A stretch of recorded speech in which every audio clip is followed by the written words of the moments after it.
Hei. Hei. Velkommen til Tøffe gamle damer på tur. Nå i Lærdalsfjella, som også er en del av Nordfjella. Yes. Gi oss noen tips som vi kan ta fra båten. Ja, at vi kan bruke wobbler. Ja, wobbler.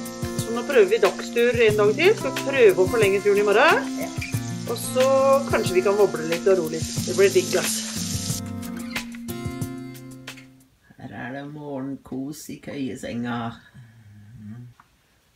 Vi har Lærdal fjellstyre sin hytte.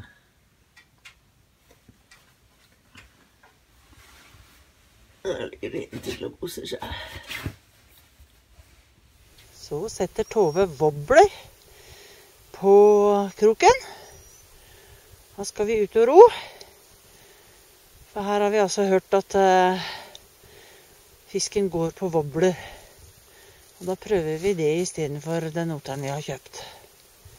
Dette er en wobbler, Tove. Hvordan fungerer det? I hvert fall så skal det ikke ha på svivel, for den skal ikke gå rundt. Ok. Så den skjea her, den bestemmer dybden ettersom fart det er, og høyere fart og dypere går den. Ja. Og så har du jo muligheter til å hooke fisken på 2 plasser da. Ja. Så, og den er så lett, så den er ikke god å kaste. Nei, men den dorger du med, så da kommer den jo et stykke bak båten. Ja. Ja, dette blir bra. Og fjellstyret har altså 2 pionerer liggende i båten her oppe ved Kvevatn.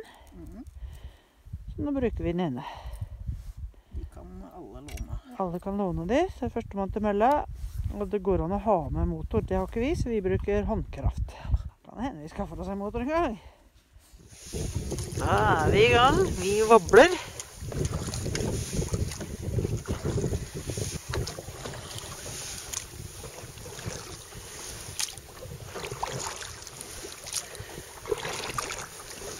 Bak her.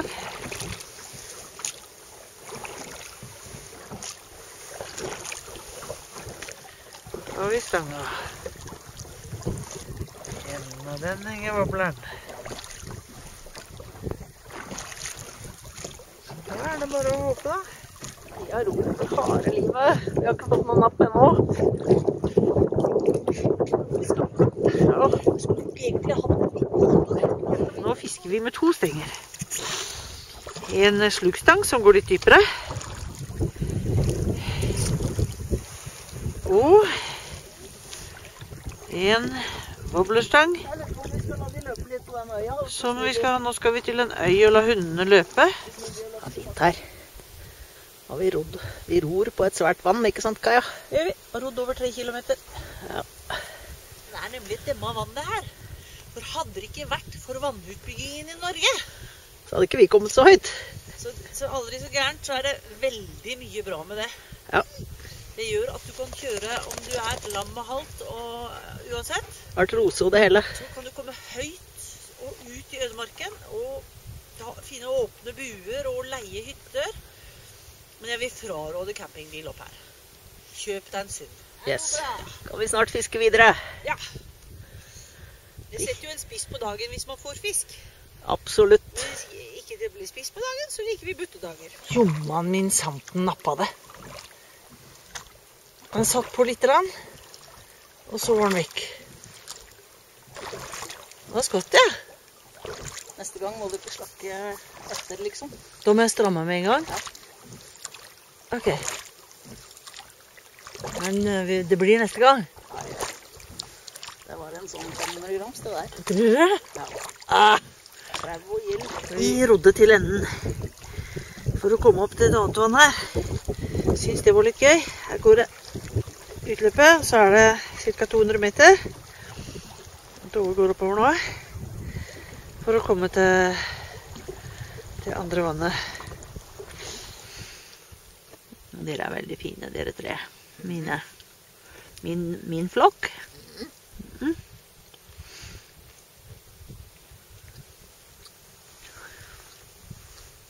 Og steinvann.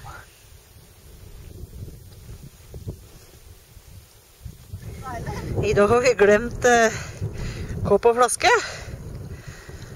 Men det er noe vann her da. Rennende vann. Det er godt. Her er Tove og Kaja sin GPS. Den bruker vi mye til å planlegge turer med, og til å hjelpe oss på tur med å navigere. Den røde runden, den gikk vi i går. Den blå har vi rodd i dag. Og de blå flaggene er der hvor vi har lyst til å gå i morgen. Men det er bort til Skavlevatnet, der hvor det er en grønn fisk. Men det er litt langt for hva som er tilrådelig med formen på Kajas knær. Så nå har vi funnet en løsning. Det er vi alltid ute etter. Vi har planer om å ro inn til slutten på den blå der. Inn til Steinvann. Og så går vi opp til det nest siste flagget før Skavlevatnet. Det er en god plan, Tove. Yes. Den går vi for, altså. Vi koser oss med morgenkaffe og Red Bull i hytteveggen. Og innser at dette er virkeligheten når vi takker anleggsarbeidet for at man kan komme opp her. Det er litt kult også da, når det er så nære hytteveggen.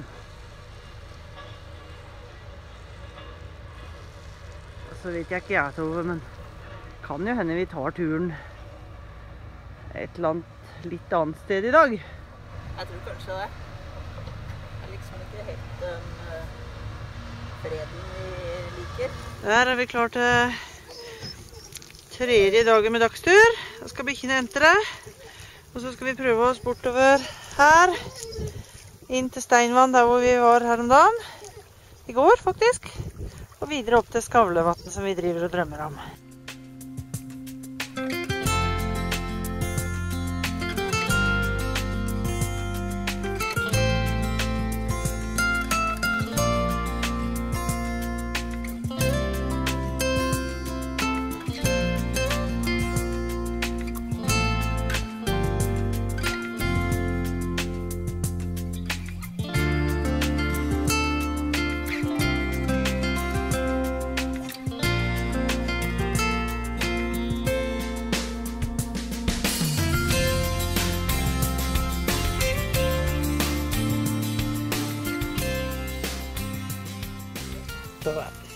Ja.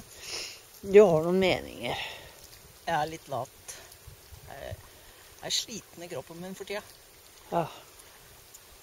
Men jeg begynner å bli gammel, da. Så om kvelden har du strålende lyst til lange turer. Ikke i går kveld. Hva da? Men du kom på denne ideen her? Ja, den hadde vi jo kommet på før. Så tenkte jeg vi skulle ta med telt. Ja. Nei, jeg har lyst til bare å være i det vannet her og fiske rundt her og lage oss middag her. Har du veldig lyst til Skavlevannet? Ja. Ja, du har det? Ja. Ja, men da må vi bare gjøre det. Her kommer Kaja over røysa.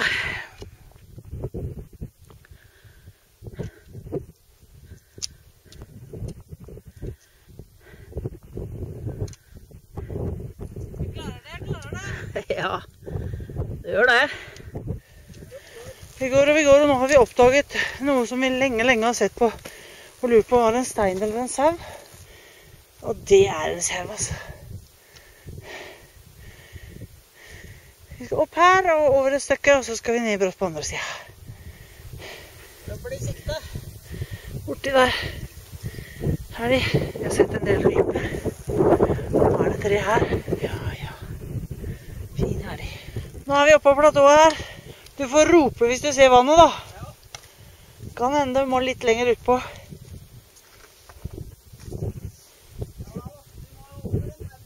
Over en haug til. En haug er sjelden alene. Nå blir det enda mer steinete. Ja, vi får se. Men her er hvor vi kommer fra. Langt der borte. Hvis du ser noen vann der borte. Yes, nå har vi hatt krigsråd, ja. Det har vi av og til på tur. Ja. Her er det så steinete, og det er steinur. Og det er skummelt for bikkjene. Ja, det er mest det jeg tenker på. Ja, og så selvsagt litt slitsomt for meg, da. Ja, og så er det skummelt for meg å gå med bikkjene i vann. Ja. tror jeg vi Jeg er. lurte på Jeg lurte på å gå på den ja, toppen. og da tror jeg vi er litt grann der. Så vi lurte på å gå opp dit og spise nista der. Og så ser vi, da kan vi sikkert se inn til kanskje se inn Kunne til jo drømme om å se inn til vannet.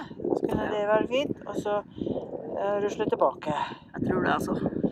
Det er skummelt å gå med 2 husker i vannet. Det er greit å ha drømmer og planer, og det er veldig greit å prøve å gjennomføre det. Men vi regnet ikke med det skulle være så steinete. Langt oppå der er det en varde. Ja, det er kult å komme opp der. Det er kult å komme opp der. Det er kjempekult. Vi prøver det. I hvert fall gå retningen der. Ja, tipp på topp.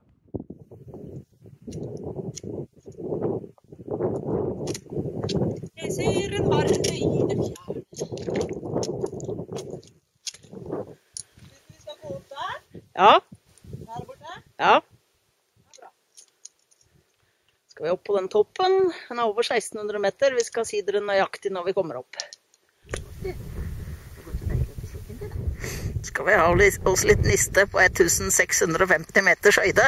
Ja, det har gått langt oppover. Yes.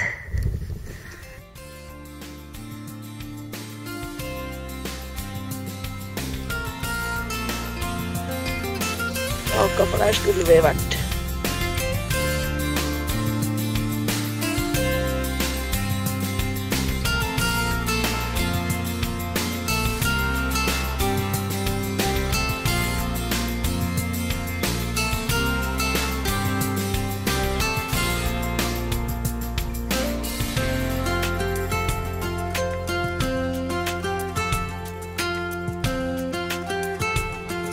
Det ble utsikt i hvert fall, Tove. Ja, så ble det topptur i stedet for fisketur. Ja. Fin utsikt, vi får litt oversikt over området, og hvor kronglete det er å komme seg fram med huskyer i steinrøyser. Ja. Og vi har tittet masse på kart og GPS. Følte vi har lært litt. Men jeg synes jo det ser fristende ut der og bak den toppen der, ja da. Ja, men det er deilig å få lyster til noe annet. Ja. Men skulle vi ha ferdet oss inn her, så måtte vi gått med telt også. Vi må ta med telt, for vi har ikke så kjappe unge ben at vi kommer så veldig langt.